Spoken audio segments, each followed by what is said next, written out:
अस्सलाम वालेकुम। क्या लगा है? ओके, मैं जाना है गार्डन सिटी अच्छा फेज 7 केड़े पासों मुड़ा पड़ा? फेज 7 का इधर है। गार्डन सिटी बहुत बड़ा है ना। हाँ बहुत बड़ा तुसें कितने जाना हम गार्डन सिटी में उस एरिया पहले एरिया जाना फेज 7 ही जाना।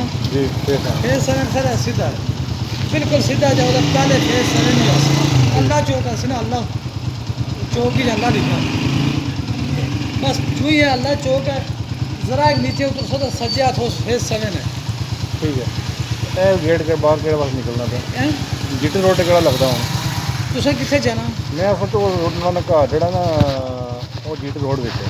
मैं अंदर सर, गेट GT 3 रोड च लवो, बड़ी है गेट ना। 3 च इन लवो ते जेड़ा फेज 7 3 नंबर गेट है DH2 का। नहीं हाँ ਉਹਦੇ ਸਾਹਮਣੇ ਫੇਸ 3 ਉਹ ਨਹੀਂ ਹੈ ਨਾ ਉਹ ਡੀਐਚ ਫੇਸ 3 ਖਲੋਤਾ ਮੈਂ तुसें कहाँ फेज 3 जो ਫੇਸ 3 ਦਾ ਗੇਟ ਜਿਹੜਾ ਨਾ ਮੇਨ ਰੋਡ ਤੇ ਉਹਦੇ ਚ ਮੁੜੋ ਨਾਲ ਸਾਹਮਣੇ ਘਰ ਹੈ ਮੈਂ ਫਿਰ ਬਾਹਰ ਜਾਣਾ ਬਾਹਰ मैंने नहीं समझ ही नहीं आई। फेज 3 ने गेट जो बाहर निकलो तो सामने कह रहा ਉਰਲੇ ਪਾਸੇ ਅੰਦਰ ਵੜੋ ਨਾ है गेट है, एक ही गेट है।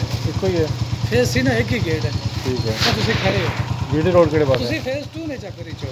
ਨਹੀਂ ਠੀਕ ਹੈ अच्छा 3 ने गेट बैरियर आगे गेट है। ਬੈਰੀਅਰ ਹੈ ਜਿਹੜਾ ਬੜੇ ਲੱਗੇ ਨੇ ਬੜੇ ਤੁਸੀਂ ਤਾਂ ਜਾਓ ਤੁਸੀਂ ਖਲੋ ਰਹੇ ਹੋ आपने किधर जाइए किधर जाइए ਤੂੰ ਬਤਾ ਇੱਥੋਂ ਅੱਗੇ ਜਾਣਾ ਨੇ ਉਸ ਤਰ੍ਹਾਂ ਨਾ तुसा थोड़ी जी अपनी साइड पे आ जाओ ताकि तुसा बारे की समझाई सकूं। हुन मैनू दसो सर गेट है या बैरियर है? सर गेट है जो बड़ा नहीं लगे बड़े बार बड़े बड़े गेट खड़े बंदे बहुत सारे खड़े हैं। जी जी जी वो फेज 2 है। अच्छा सड़क और एक ही गेट है बस टोटल। ਇੱਥੋਂ ਮੈਂ ਗੇ ਸਮਝ ਜਾਣਾ ਵਾ ਕਿਹੜਾ ਪਾਸ ਮੋੜਾ ए सीधी रोड 7 ही जानी। पहले अल्लाह चौक सीधा कर लग जा सीधा ना जाओ, अल्लाह चौक ही 7 है। ठीक है। जो ही अल्लाह चौक तो नीचे उतर सदा इसका गेट है। ठीक है बहुत बड़ा गेट है जो तुसी गल कर रहे हो। ठीक है वो गेट उत्थे है। ठीक ओ थैंक यू ये सीधा आगे नहीं सुनो, दाएं बाएं ना मुड़ो। ठीक है सीधा तुसी अल्लाह चौक जाओ, अल्लाह चौक तो भी दाएं बाएं नहीं मुड़ना। ठीक है जेडी थोड़ी आगे रोड जा रही है आगे जाके सज्जे हाथ से आओ।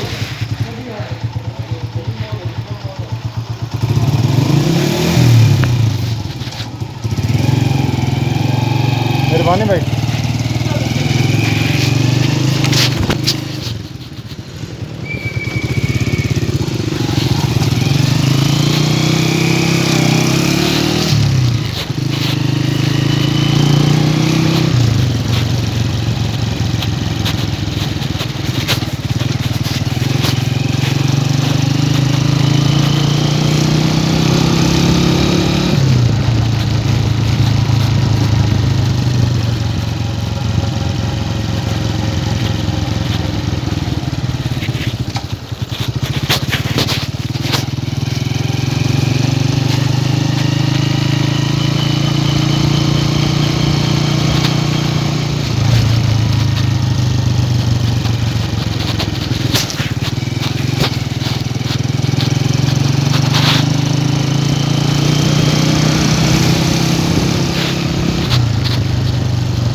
भाई गार्डन सिटी इधर ही है। Garden city, garden city.